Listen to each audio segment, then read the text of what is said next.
Welcome back.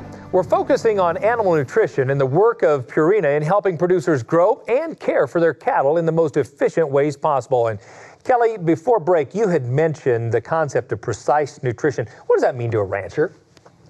Yeah, Kevin, we've been able to collect a lot of good data over the past several years on sustained nutrition from ranchers throughout the whole country. And not only do we have a good economic return for that particular program, but also we had increased weaning weights, increased conception rates as well. One thing we're addressing with that is what we call maternal hunger. That's when a cow is in nutritional stress or she's lost weight or losing weight. And so she has a greater drive to eat nutrients, and so she a lot of times overconsumes. And so by supplementing those cattle with sustained nutrition more precisely, we can lower our actually feed intake on that program. The other thing we can address is also the phenomenon of fetal programming or an epigenetic effect. And basically we're able to supply nutrients to that calf while it's in utero so it develops correctly. And so when it's born, it can actually perform at its full genetic potential. That's great. And, since we have a couple of producers on the show, I'd like to turn to you, gentlemen. And Toby, to begin with, you run an embryo transplant center, so I presume that precise nutrition and some of these conception rate issues become pretty important to you and your customers. Tell us more. Yeah, we really feel like any mistakes we make in nutrition are exemplified in the embryo transfer world. If we make a mistake, we're going to pay for it. We tend to use the sustained nutrition on our transition periods, going from corn stalks in Iowa into the feedlot. We want to keep those cows out and get exercise as long as possible, but those corn stalks are drying up. We can put those products out. We know they're getting them, and we can save on that feedlot cost. But also, I guess we use them when we're transitioning to pasture.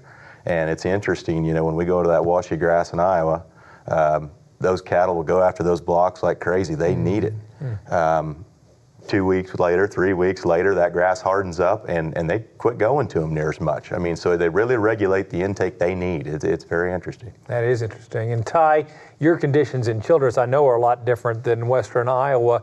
What's been your experience with sustained nutrition? Well, I'd have to say it's definitely different visiting with these guys. They're talking about August, September, 34, 35 inches of rain. And even though we've been blessed, we started getting rain about Memorial Day this year, and we've had about 13 inches to date. But the AccuRation program that we're using and the sustained nutrition, what it's allowed us, when we initially implemented the program, we were looking for grazing distribution to get those cattle out, to utilize parts of the pasture, that weren't necessarily the best ground that they wanted to go and graze. So by moving those lick tanks to those areas, it helped us with our grazing distribution. We saw cattle utilizing the whole pasture and whatnot. But additional benefits that we saw that weren't even calculated into the cost were the fact that the cattle were grazing all the pasture.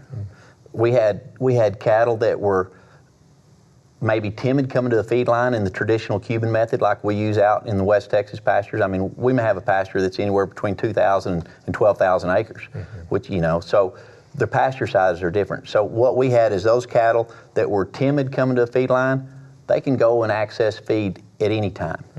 Newborn calves that maybe aren't brought up, mamas will hold them out there 2 or 3 days, they've got a baby out there, they're able to access, 24 hours a day. But to clarify, that they're not just going to the lick tank just to lick and whatnot and not use the forage that's out there. So many people say, well, they're just gonna be able to sit there and lick that tank all day long. Well, with the AccuRation, with the limiters in it, they're able to utilize the forage, go and snack eat, and then move on and utilize the forage. And we've just seen them move around the pastures in a continuous basis. But the other thing is that you don't have cattle that are conditioned when they hear a pickup and whatnot. Here they go, they cross the pasture. They've got these babies coming right behind them. And in the dry times that we had in 11 and 12, those babies aren't sucking up the dust. We all know about the dust pneumonias and different things that are out there that in the secondary and third stages where these cattle leave the ranches. Now these cattle are out grazing. We go through, whether we're guiding hunters, whether we're just checking things on the ranch, checking waters, have to go repair a windmill. Now these cattle, they're grazing, they look up at you, and it's no big deal. So there's no telling how much body condition we've left on these cows just from them not chasing a feed truck. That really is interesting perspective. Thank you for that. And to add a bit more to this conversation, let's hear from other producers ranging from Texas to Colorado about their own experience with the Sustained Nutrition program. Purina's been a really good partner for a number of years for us, and without that, I know that this year would be almost impossible, because our cows we've had on the Purina Superlix program. We keep that out 365 days a year. Those cows have stayed in really good body condition, even though we've had no moisture. They've been able to adjust and adapt to forage that's poor quality. We're starting to calve now, and these calves are very vigorous. They're hitting the ground, jumping up, nursing, doing really well, and so we're pleased with the amount of heat stress that the cows went through this summer and the type of forage. That's been really, really good. With their help and being out here with us, guiding us on these kinds of decisions, I don't think we'll miss a beat in what our expectations are of the cattle as we finish them out.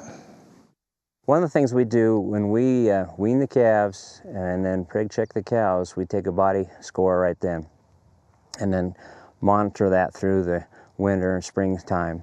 And prior to this, we'd have a lot of fluctuation in there, kind of depending on what the pasture condition was or other factors. But now, even though there's still those variable environmental factors, they just really level out really well. And in fact, this year, I think we probably gained almost a body score through the wintertime. We didn't have near as difficult a winter as some, but yeah, so that's something that's going to help us now as we calve, because they're in much better condition.